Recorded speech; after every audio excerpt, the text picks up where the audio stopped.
Well, for starters, what goes on in the mind of a play caller? You're down 4, less than a minute left. What's that moment like? At that point in the game, you have a feel of who's playing well. You have a feel of who's dialed in. We've been in that situation in practice. Coach puts us in that situation every week. So we had the right guys in the game. I felt, with this group right now, and I told them this on Sunday, they're a resilient group that we've seen all year this year come back from situations. So I felt very confident at that point. We had the right guys in the game. Kobe Drake guys started off. Lampshade made a humongous catch. Joe made 2 great catches. Joe had a drop earlier in the game that could have, put it further away. I got him on the headset, and I could hear in his voice on the headset that he was good with that. Not happy with it, but good with it, ready to move on. And I felt very confident calling his number on the last play of the game. Yeah, he talked about over the offseason, he kind of worked on that mental part of his. He said last year that might have took him out the whole game mentally. How have you seen him work on himself? That's the joy of coaching. I always say this with a little bit of a joke, but everyone says our number one job is to win football games, and I always tell them that we're allowed to keep our jobs because we win football games. Our number one job is to mentor young kids and help them become a man. And the steps that he took from that, because yes, I told him this after the game, I would not have called your number last year after a drop like that. There's no chance. But I saw you change this summer. I saw you work on it this summer. I got you on the headset, and I heard the tone in your voice after that drop, and it was a tone of confidence, a tone of give me another chance, Crams. And I put him in that situation. He made me right, so that was good. Is that where, like, when you talked about the headset, is that like you kind of like let me see what the situation is? 100%. Me and Joe have a very good relationship off the field. Goes way more than football. And I can tell by his tone if he's there, if he's not there. And his tone was one of, like I said, one of confidence, one of control, one of I hope you give me another shot, Cramps. And we did at the end of the game, and he made us right. The play, they said it was the same play that you had the drop on. Same exact play. Was that the reason you called the same play because it worked the first time and he was open? It actually worked twice earlier. We hit Blake in the flat because they brought pressure from the field. So Seth hit Blake in flat, uncovered for about a 15, 20-yard gain. Then the post popped open against a quarters coverage. Honestly, they were playing man-free that last play of the game. So scheme of football, Joe should not have been running free. There should have been a high hole player there. But the high hole player jumped the dig, and Seth made a good read on it and gave Joe a shot. So same exact play that we ran earlier in the game to him, though. How much work do you have to put in as a coach to be able to know your players that way, just knowing his tone on the headset and being able to... Yeah, again, that's what it is. The scheme of the play calling is the easy part. To an extent, everyone's doing the same thing, but knowing who your players are, knowing what situations they can be good in, knowing what situations they're not good in. And that's when I talk a lot about putting our players in the right situations. That's what I'm talking about. I know that Kobe Drake runs that corner route better than anybody else on the team. I know that him and Seth are on the same page, so we opened up the 2-man drive with corner out. They gave us man coverage, what we wanted. He threw and caught it, So that to me is what we do all day. My wife always says, what do you do all day? You're in the office from 6 to 11. She's like, what do you do all day? Like, you guys just hang out? Like, no, the whole day.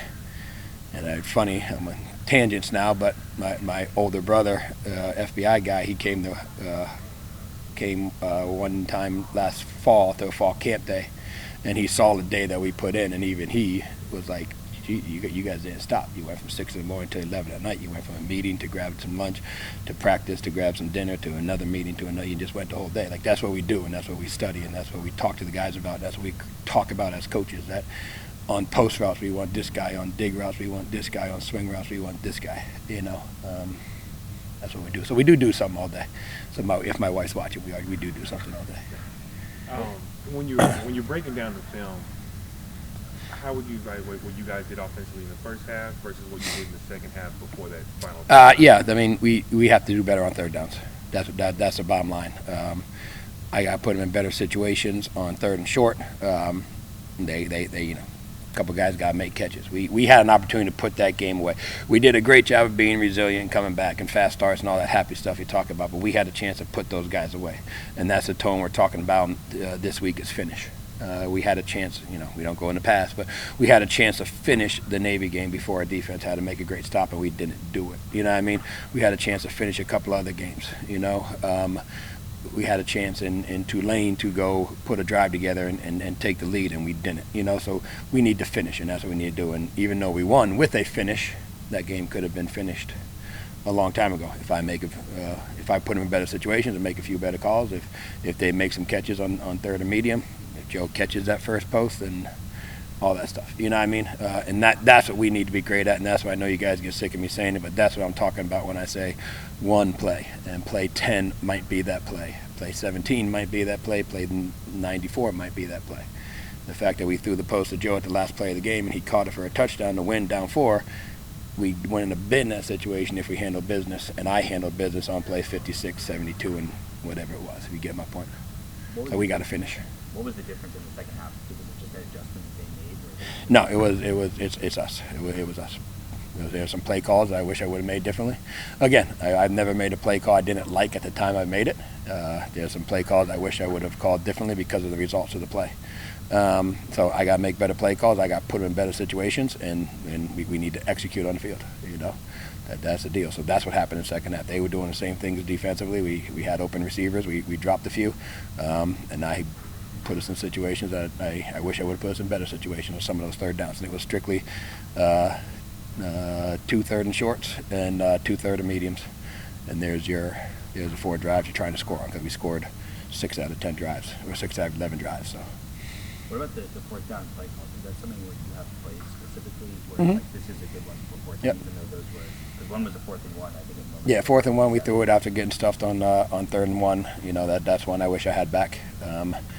Again, I liked it when they called and put it through the headset and got it signaled in. The results were not what I wanted. So, welcome to offense coordinator world. That's not a good call.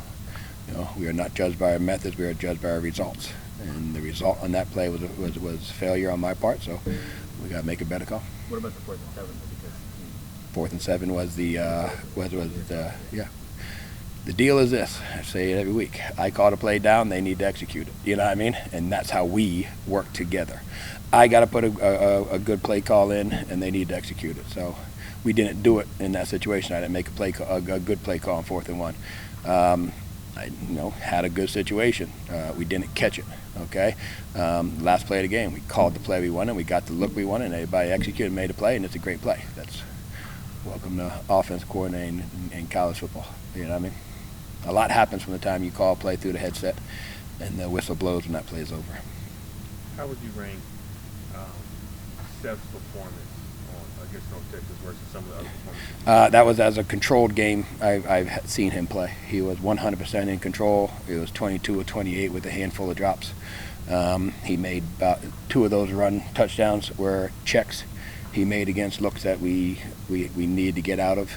So it was as controlled a football game. He was 100% in control of that game. With the run game now with Brandon Thomas, those 3 touchdowns on one play, are you comfortable with the rotation and the different roles for all those guys?